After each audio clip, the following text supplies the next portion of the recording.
Hi everyone, I am C. Anurag and you are watching YouTube channel Gyan Ki Baat. Today I am going to tell you whether ITC is available on motor vehicle or not. Before we start, don't forget to subscribe this channel and press bell icon button so that you don't miss any important topic or information. So let's begin. Section 17 of CGST act ये बहुत ही important section है। ये ITC को block कर देता है, यानी जो आईटीसी आपको अदरवाइज अवेलेबल था, लेकिन अगर जो आइटम आपने परचेज किया है वो अगर इस लिस्ट में है सेक्शन 17 के, तो वो आईटीसी आपका ब्लॉक हो जाएगा। सेक्शन 17 का सब सेक्शन 5 क्या कहता है?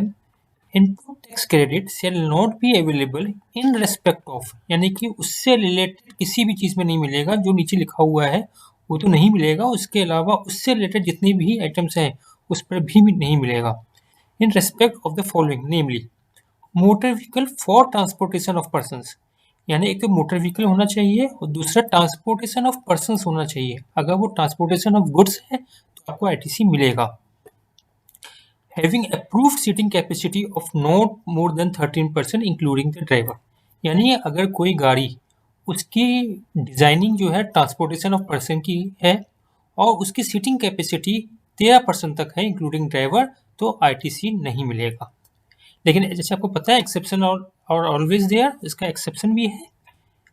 Except when they are used for making the following taxable supplies, namely, तो ये तीन ऐसे हैं जहाँ पर आपको मिल जाएगा। पहला है further supply of such motor vehicles, जैसे कि कोई गाड़ी का शोरूम है, अब उसने मारुति से गाड़ी खरीदी और वो अपने आगे अपने कस्टमर को बेच देगा, तो उनको उस चीज़ का आईटीसी का बेनिफिट मिल जाएगा, वो आईटीसी क्लेम कर सकते हैं।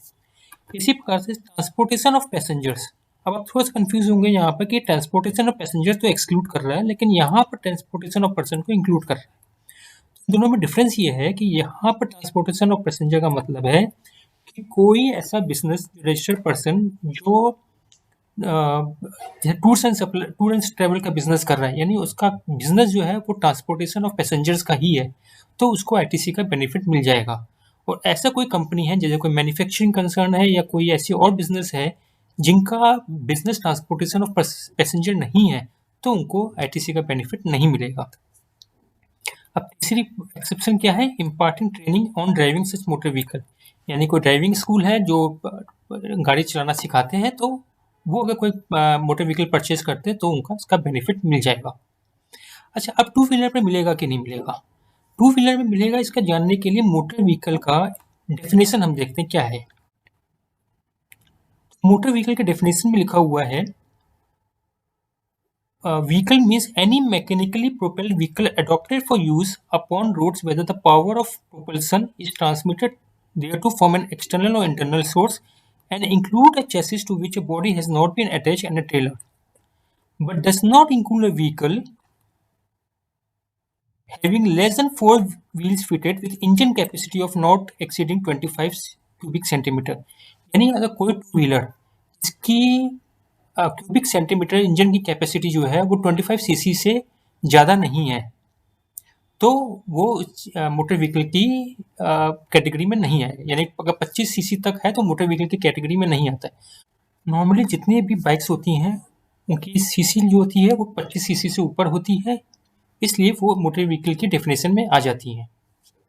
लेकिन अगर कोई टू व्हीलर ऐसा है जिसमें पीछे उन्होंने कोई बॉक्स लगा लिया, जैसे कि जोमेटो है, सबवे वाले हैं, ये लोग अपने पीछे टू व्हीलर में थोड़ा स्ट्रक्चर चेंज करते हैं और पीछे बॉक्स लगाते हैं, तो वो ट्रांसपोर्टेशन ऑफ पर्सन के प्रीव्यू से बाहर हो जाता है और ट्रांसपोर्टेशन ऑफ गुड्स में आ जाता है। उस केस में उनको आईटीसी का बेनिफिट मिलेगा। अब ये तो हम समझ गए कि मोटर व्हीकल पर हमें आईटीसी नहीं मिलेगा, तो क्या जनरल इंश्योरेंस अगर हम करवाते हैं या रिपेयर मेंटेनेंस करवाते हैं तो हमें क्या बेनिफिट मिलेगा इसका? तो ऊपर लिखा हुआ है कि इन रेस्पेक्ट ऑफ, इससे रिलेटेड किसी भी चीज़ पर नहीं मिलेगा।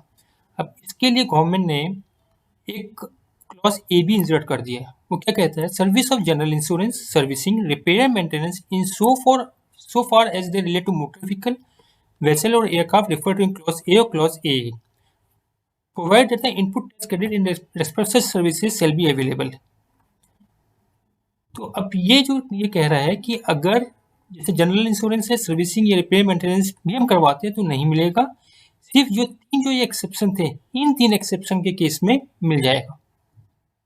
एक और एक्सक्लूजन है इसमें, और वो एक्सक्लूजन ये है, provided that the input tax credit in respect of such goods or services of both shall be available where it is obligatory for an employer to provide the same to its employees under any law for the time being in force.